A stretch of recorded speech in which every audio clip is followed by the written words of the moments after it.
আচ্ছা, নেক্সট হচ্ছে আমাদের অ্যানেলিডা, প্ল্যাটিহেলমিনথেস, নেমাটোডা, এই দুটো ওয়ার্ম হয়ে গেল। ওয়ার্মের মধ্যে আরেকটা কি বাকি রইল? অ্যানেলিডা। ঠিক আছে, অ্যানেলিডা হচ্ছে আমাদের ওই নর্মাল আর্থওয়ার্ম যেগুলো আমরা মাটিতে দেখি, আমাদের বাগানে মাটিতে যেগুলো দেখি সেগুলো হচ্ছে আর্থওয়ার্ম, অ্যানেলিডা, এগুলো মাটিতেই থাকে। ঠিক আছে, এদের বডিটা ওয়ার্মের মতো তো অবশ্যই, নেমাটোডার মতোই, কিন্তু সব থেকে ইম্পর্টেন্ট পার্ট, এদের বডিটা কিভাবে আছে? এদের বডিটা হচ্ছে সেগমেন্টেড। ঠিক আছে, যদি একটা আর্থওয়ার্মকে তুই যদি ক্লোজলি দেখিস, কাছাকাছি দেখিস, ছবিতেও দেওয়া আছে, দেখ বইতে দেখ, আর্থওয়ার্ম দেখ, গোটা বডিটা সেগমেন্টেড, মানে সেগমেন্টসে ভাগ করা আছে, রিংয়ের মতো সেগমেন্ট। ওই জন্য বলা হয় কি, রিং লাইক সেগমেন্টস বলা হয়, কারণ রিংয়ের মতো, এই সেগমেন্টগুলো রিংয়ের মতো। ঠিক আছে, তাহলে অ্যানেলিড ওয়ার্মের বডিটা কীরকম? বডি যদি আমি তোকে জিজ্ঞেস করি কীরকম বলবি তুই? তুই লং তো বটেই, সিলিন্ড্রিক্যাল, এর বডিটাও তো সিলিন্ড্রিক্যাল। এবার তুই আনসেগমেন্টেড বলবি না, বলবি segment, divided into ring like segments বলতে পারবি, আর তো আনসেগমেন্টেড বলবি না। এবার তোকে বলতে হবে এদের ডাইজেস্টিভ সিস্টেমটা অনেক বেশি ডেভেলপড। এতক্ষণ যাদের পড়ছিলি এদের ডাইজেস্টিভ সিস্টেম এতটা ডেভেলপড ছিল না। এদের ডাইজেস্টিভ সিস্টেম, এরা অনেক বেশি জিনিস ডাইজেস্ট করতে পারে, তাই এদেরকে বলতে হবে যে ডাইজেস্টিভ সিস্টেমটা অনেকটা বেশি ডেভেলপড। ঠিক আছে, এদেরও নেমাটোডার মতো দুখানা এন্ডিং আছে, নেমাটোডার মতো এদের দুটো এন্ড আছে, দুটো ওপেন এন্ড আছে, মাউথ আর এনাস আলাদা। নেমাটোডার মতো প্ল্যাটিহেলমিনথেস পরিফেরাতে যেমন একটা এন্ড ছিল, নেমাটোডার মতো এরও দুখানা এন্ড আছে। কিন্তু ওয়ার্মসের মধ্যে প্ল্যাটিহেলমিনথেস, নেমাটোডাতে কোনো ক্যাভিটি ছিল না, নেমাটোডাতেও ছিল না, প্ল্যাটিহেলমিনথেসে ছিল না। এদের ট্রু বডি ক্যাভিটি আছে, মানে এদের বডিটা ফ্লেশি, কিন্তু তার মধ্যেও এদের বডিতে অনেকটা স্পেস আছে ফর ডাইজেশন। স্পেস আছে বলেই তো ওয়েল ডেভেলপড ডাইজেস্টিভ সিস্টেম। এই যে ওয়েল ডেভেলপড ডাইজেস্টিভ সিস্টেম কেন বলা আছে? আলাদা করে ক্যাভিটি আছে ফর ডাইজেশন, ওই জন্যই বলা হয় এদের ওয়েল ডেভেলপড ডাইজেস্টিভ সিস্টেম আছে। আর এদের যে বডি ক্যাভিটিটা, আর্থওয়ার্মের যে বডি ক্যাভিটিটা, এই বডি ক্যাভিটিটাকে কি বলা হয়? সিলোম বলা হবে। এদের জিজ্ঞেস করে, কিন্তু প্রায় জিজ্ঞেস করে শর্ট কোয়েশ্চেন্সে, যে এদের বডি ক্যাভিটিকে কি বলা হয়? সিলোম বলা হয়। ঠিক আছে, আচ্ছা, আর্থওয়ার্মের একটা স্পেশাল ক্যারেক্টারিস্টিক্স আছে, যারা মাটি খেয়ে খেয়ে মাটি কি করতে থাকে? মাটি খুঁড়তে থাকে বা বড় করতে থাকে, মাটি নিজেরা খেয়ে খেয়ে মাটি বড় করতে থাকে। যত বেশি মাটি খায়, এরা একদিক দিয়ে এদিক দিয়ে ধর মাটি খেলো, এদিক দিয়ে এই এন্ডিং দিয়ে মাটি বের করে দিল, মাটি খায় মাটি বের করে, মাটি খায় মাটি বের করে। ঠিক আছে, কিন্তু যেই মাটিটা বের করে সেই মাটিটাতে প্রচুর অর্গ্যানিক ম্যাটার আছে। যেই মাটিটা ওরা এক্সক্রিট করে বের করে দেয়, সেই মাটিটাতে প্রচুর অর্গ্যানিক ম্যাটার আছে। ঠিক আছে, সেই মাটিটা is very good for plant growth. মাটি তো এমনি ভালো, কিন্তু আর্থওয়ার্মরা যে মাটিটা খেয়ে সেই মাটিটা বের করে, সেটা very good for plant growth. তাই ভালো অ্যাগ্রিকালচারের জন্য এক্সট্রা করে আর্থওয়ার্ম দিয়ে দেওয়া হয়। আমরা নিমপিটে এক জায়গায় গিয়েছিলাম, সেখানে তোর কম্পোস্টিং এসব দেখতে, সেখানে আমাদেরকে দেখানো হয়েছিল গোটা যেখানে মাটি এরকম করে তুলেছে, মাটি তুলতে দেওয়ার 100 আর্থওয়ার্মস ছিল, আলাদা করে আর্থওয়ার্মগুলোকে দিয়ে দেওয়া হয়েছে, because they are good for composting, they are good for agriculture. ঠিক আছে,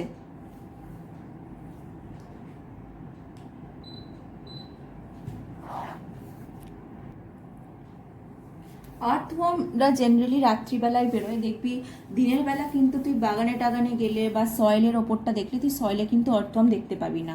কেন? Because earthworms are nocturnal animals. কাদেরকে বলা হয়? যারা রাত্রিবেলা বেরোয়।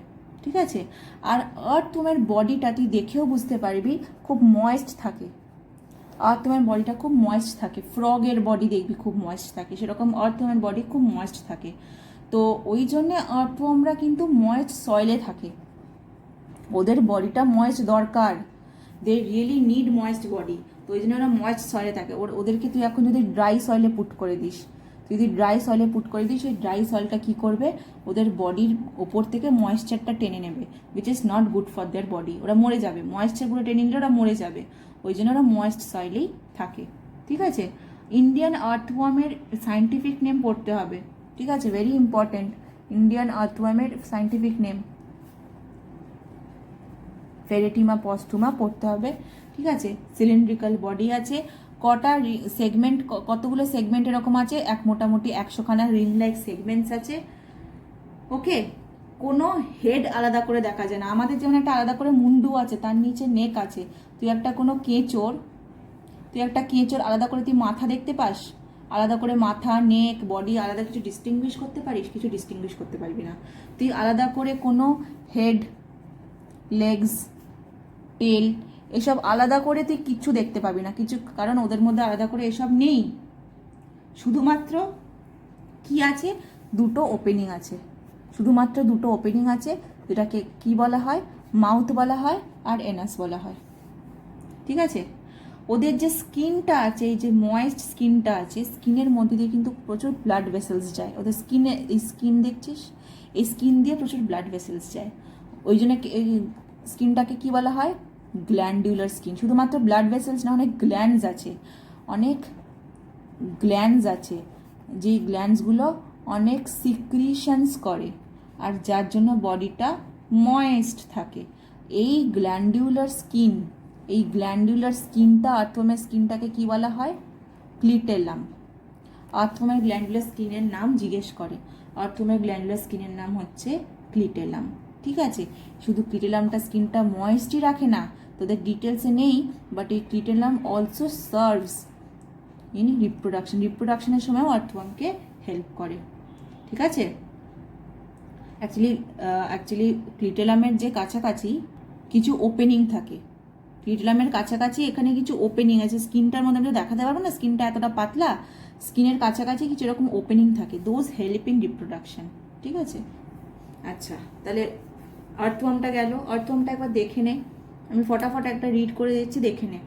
Earthworm, all earthworms live in, আচ্ছা এটা তো হয়ে গেল। Earthworms avoid light, they are nocturnal. They crawl up on the surface of the ground at night for feeding and mating. Dry soil is unsuited for earthworms.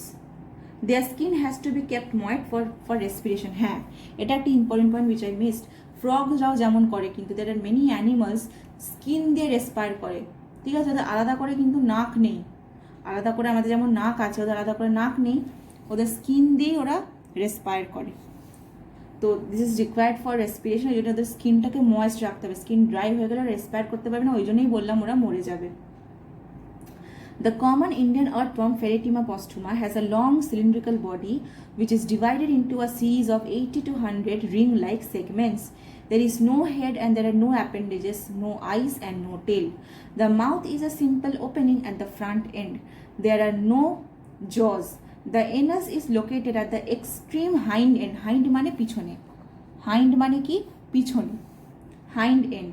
In a mature worm, a short cylindrical band of thick glandular skin বা ক্লাইটেলাম, ক্লাইটেলামটা তুই ডায়াগ্রামে দেখতে পারিস। ঠিক আছে, ক্লাইটেলাম দেখ ডায়াগ্রামে দেওয়া আছে, একটা থিক স্কিন মতো, মাঝখানে এরকম একটা স্কিন মতো হয়ে যায়, সেটা হচ্ছে ক্লাইটেলাম। ঠিক আছে, তো একটা থিক স্কিন মতো হয়ে গেছে, surrounds the body like a belt in the segments 14 to 16, which is about 1/3 distance of the body from the front end, সেটাকে ক্লিটেলাম বলা হচ্ছে। ঠিক আছে,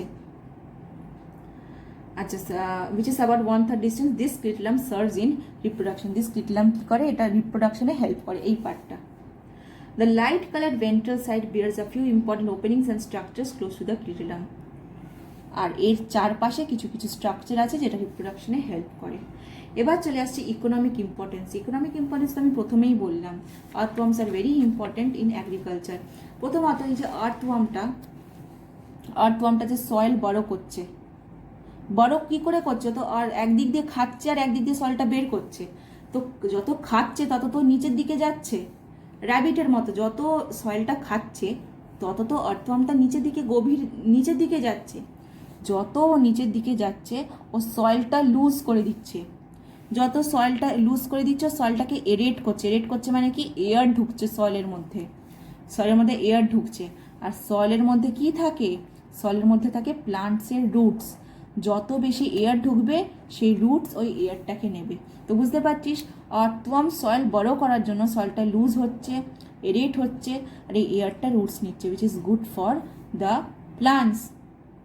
তার ওপর কী করছে, ধর এটা টপ সয়েল, ঠিক আছে, এবার আর্থওয়ার্মটা ধর নিচের দিকে যাচ্ছে, নিচের দিকে যাচ্ছে। এবার ও যত বড় করছে ও তো এই ভেতরের সয়েলটাকে ওপরে নিয়ে এসে ফেলছে। যখন ও পিছন দিয়ে বের করছে এনাস দিয়ে, তখন তো নিচের সয়েলটা ফেলছে। তাহলে কি হচ্ছে, সয়েলের লেয়ারগুলো এক্সচেঞ্জ হচ্ছে, সয়েলের লেয়ারগুলো এক্সচেঞ্জ হচ্ছে, নিচের সয়েলটা উপরে যাচ্ছে, উপরের সয়েলটা নিচে যাচ্ছে, নিচের সয়েলটা উপরে যাচ্ছে। এটা কি করছে, ফার্টিলিটি ইনক্রিজ করছে। এটার জন্য কি হচ্ছে, ফার্টিলিটি ইনক্রিজ করছে। তার উপর আরেকটা কথা আমি তো বললামই যে আর্থওয়ার্ম যে সয়েলটা বের করছে, ওর যে এক্সক্রিট করছে, that is very good for the plants. ওটা নাইট্রোজেনে রিচ, ওরা নাইট্রোজেনে খুব রিচ হয়। Nitrogen rich any material is very good for the plant growth, ঠিক আছে। আর তারপরে আর্থওয়ার্ম অনেক সময় মাছ ধরার জন্য ইউজ হয়, মানে ওই যে মাছ ধরে যেটা দিয়ে, যে স্টিকটা দিয়ে মাছ ধরে, এখানে একটা আর্থওয়ার্ম ছেড়ে দেয়, দিয়ে জলে ফেলে, মাছগুলো কি আছে, মাছগুলো আর্থওয়ার্ম খেতে আসে, মাছগুলো ধরে নেয়, মাছগুলো ধরলে তুলে নেয়, মাছ ধরা বেট হিসাবে ইউজ করা হয়, বেট হিসাবে আর্থওয়ার্ম ইউজ করা হয়, ঠিক আছে। So we are done with Annelida. তো এই তিনটে যে ওয়ার্ম পড়লে, এই তিনটে ওয়ার্মের মধ্যে কিন্তু ডিফারেন্স আসবে, আর এই তিনটে ওয়ার্মের মধ্যে ডিফারেন্স বইতে দেওয়াও আছে। আমি কিন্তু প্রচুর দেবো এই কোয়েশ্চেনটা when I take a test. ফ্ল্যাটি হেলমিনথেসে ফ্ল্যাট বডি আনসেগমেন্টেড, নেমাটোডাতে সফট সিলিন্ড্রিক্যাল বডি আনসেগমেন্টেড। এখানে আছে আনসেগমেন্টেডটা দেওয়া নেই, এখানটা বইতে লিখে নে, এখানটা বইতে লিখে নে পেন্সিল দিয়ে, এখানটাও আনসেগমেন্টেড হবে, এ আনসেগমেন্টেড, এও আনসেগমেন্টেড, কিন্তু এখানে লেখা আছে কি সেগমেন্টেড, অ্যানেলিডাটা সেগমেন্টেড হবে। তো রাউন্ড ওয়ার্মটা আনসেগমেন্টেড লিখে নে। এখানে body cavity absent, false body cavity present. False মানে বডি ক্যাভিটিটা খুব একটা বডি ক্যাভিটির মতো নয়, মাঝখানে মাঝখানে একটু ফাঁক আছে, সেটাকে ফলস বডি ক্যাভিটি বলে। আর ফলস বডি ক্যাভিটিকে সিলোম বলে না কিন্তু, COELOM, যেটা অ্যানেলিডার জন্য বলা হয়েছে, সেটা কিন্তু তুই এখানে বলতে পারবি না, এখানে তুই সিলোম বলতে পারবি না, তুই অ্যানেলিডাতে বলতে পারবি true body cavity or coelom present. Alimentary canal has one opening, যেটা মাউথ আর অ্যানাস দুটো হিসাবেই কাজ করছে। Nematoda is the first phylum যার মধ্যে কি দেখলি, অ্যালিমেন্টারি ক্যানেলে দুটো ওপেনিং আছে, মাউথ অ্যান্ড অ্যানাস। আর রাউন্ড ওয়ার্ম বা অ্যানেলিডা বা আর্থওয়ার্মে দেখলি তো দুটো এন্ডিংই আছে, অ্যালিমেন্টারি ক্যানেল হ্যাজ 2 ends, ঠিক আছে।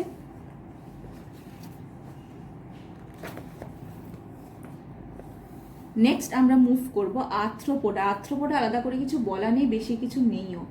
আর্থ্রোপোডা হচ্ছে তোর মাকড়সা, যেই জাতে পড়ে সেটা হচ্ছে আর্থ্রোপোডা, ঠিক আছে।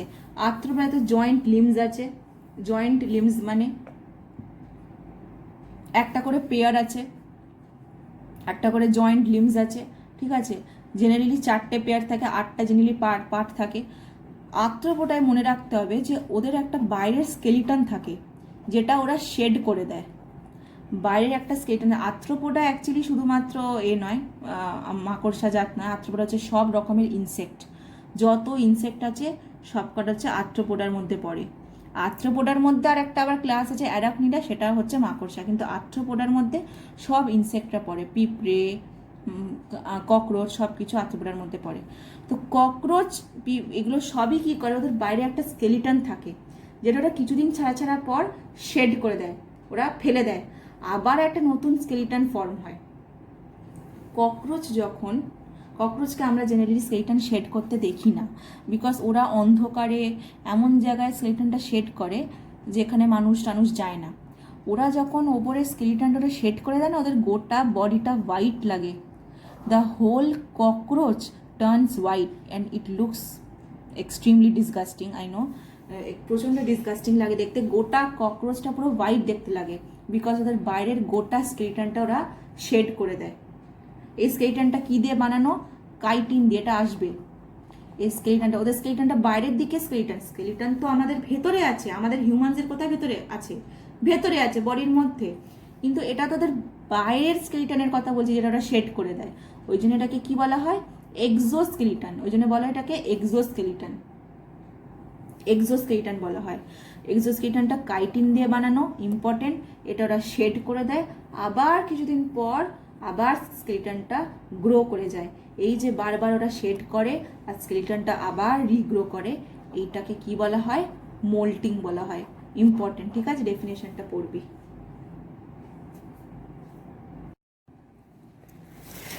আচ্ছা, এই পোর্শনটা আমি পড়াচ্ছি না, এটা বিয়ন্ড সিলেবাস, এটা কোনোদিনই এখান থেকে কোয়েশ্চেন আসে না, ঠিক আছে? পড়াচ্ছি না। If you are interested you can just go through it. কিছু বোঝানোর এখানে নেই। ইনসেক্ট জাত যেটা আছে, আর্থ্রোপোডা বললাম, অ্যাকচুয়ালি ওটা ইনসেক্ট জাত, মুখের কথায় বলছে, ওটাকে ইনসেক্ট জাত বলে না। আর্থ্রোপোডার মধ্যে অনেকগুলো ভাগ আছে, তার মধ্যে একটা ইনসেক্টটা বলে, ঠিক আছে? আমি ইনসেক্টটা বোঝালাম ওইভাবে যাতে তুই বুঝতে পারিস আর্থ্রোপোডার মধ্যে কারা কারা পড়ে। কিন্তু আর্থ্রোপোডাকেও অনেকগুলো ভাগে ভাগ করা আছে, পড়তে পারিস ইফ ইউ আর ইন্টারেস্টেড। আচ্ছা, এইখানটা দেখ, এটা সিমেট্রির ব্যাপারে বলা আছে। এমন কিছু স্পেশাল নয়, কেউ কেউ কারোর বডি সিমেট্রিক্যাল হয়, কারোর বডি সিমেট্রিক্যাল হয় না। সিমেট্রি মানে কি? তুই যদি একটা লাইনে ভাগ করিস, এদিকে যেমন দেখতে হবে ওদিকেও তেমন দেখতে হবে। তুই যদি একটা অ্যামিবা কিনিস, এটা একটা অ্যামিবা, তুই যদি একটা অ্যামিবা কিনিস, অ্যামিবা এতটাই শেপটা এতটাই অ্যাসিমেট্রিক্যাল যে তুই যেভাবে কাটিস এভাবে সব দিক অন্য অন্য রকম দেখতে, তাহলে সেটা অ্যাসিমেট্রিক্যাল। বাইল্যাটারাল সিমেট্রি মানে তুই যে কোনো একভাবেই কাটতে পারবি সিমেট্রিক্যাল হওয়ানোর জন্য। তুই যদি এই মৌমাছিটাকে এইভাবে কাটিস, তাহলে দেখ দুটো দিক একই রকম দেখতে। কিন্তু তুই যদি এই মৌমাছিটাকে এইভাবে কেটে দিস, এইভাবে, তাহলে কি ওপর আর নিচটা একই হবে? না, ওপরটা এইটুকু, নিচটা এরকম। তুই যদি এইভাবে কাটিস আর এরকম দেখতে হবে না। তাহলে বাইল্যাটারাল সিমেট্রি কাকে বলে? যেটাকে তুই শুধু একভাবেই কাটতে পারবি ইকুয়াল দেখানোর জন্য। মানুষের বডিও দেখ, মাঝখান দিয়ে কাটলে তবেই ইকুয়াল হবে। তুই যদি এইভাবে কেটে দিস হরাইজন্টালি, ওপরা নিচটা কি এক হবে? কোনো মতই না। কিন্তু রেডিয়াল সিমেট্রি এমন একটা সিমেট্রি, তুই যেভাবেই কাটিস না কেন সব দিক দিয়ে ইকুয়াল হবে। যদি এভাবেও কাটিস এই দুদিক ইকুয়াল হবে, যদি এভাবেও কাটিস এই দুদিক ইকুয়াল হবে, তুই যদি ওপর থেকে নিচেও কাটিস এই দুদিক ইকুয়াল হবে। এটাকে রেডিয়াল সিমেট্রি বলা হয়, ঠিক আছে?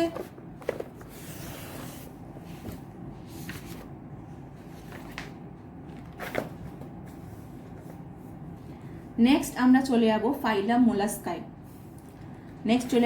মোলাস্কা, ঠিক আছে?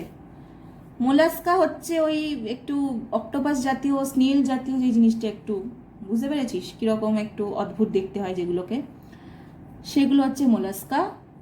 মোলাস্কা হচ্ছে সফট বডি। তুই যদি স্নেল দেখিস, স্নেলের ভেতরের বডিটা খুব সফট হয়, বা অক্টোপাস, এগুলো সব সফট বডি হয়। এদের বডিও কিন্তু আনসেগমেন্টেড, এরকম ওদের বডিতে এরকম কোনো ভাগ নেই। তো মোলাস্কার সবার বডি সফট হয়,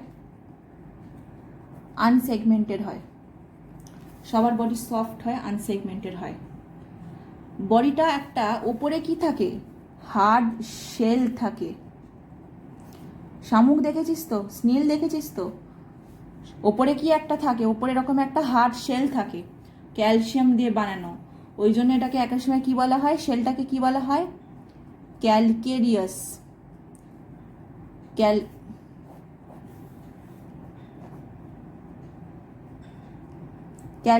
শেল বলা হয়, ক্যালসিয়াম দিয়ে বানানো বলে, ঠিক আছে? কেন থাকে?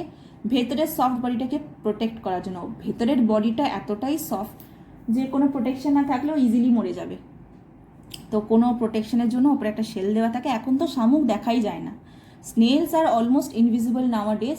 বাট আমি যখন ছোটো ছিলাম প্রচুর, বর্ষাকালে প্রচুর শামুক থাকতো চারদিকে।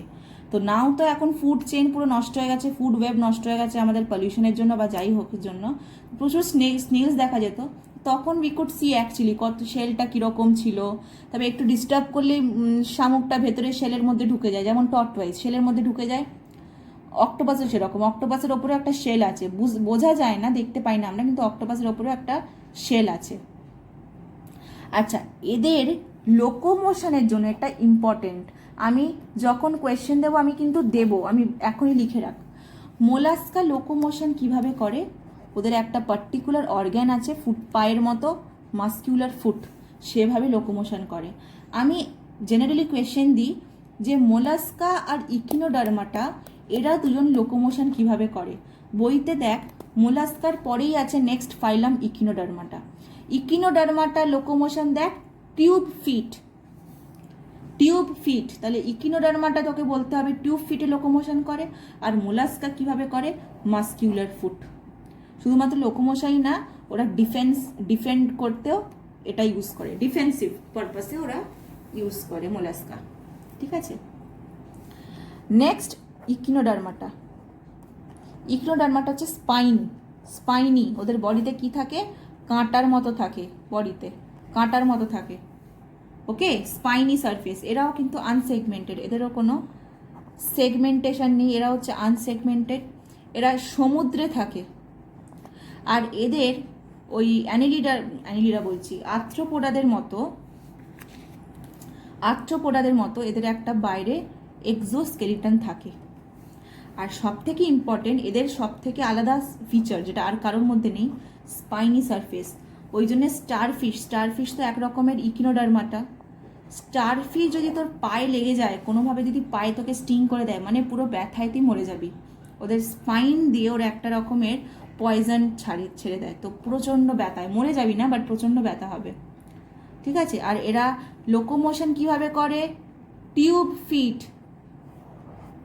মোলাস্কা করে মাস্কিউলার ফুট, ইকিনোডার্মাটা করে টিউব ফিট। বারবার বলছি এখানে, আমি কোয়েশ্চেন দেবো কিন্তু।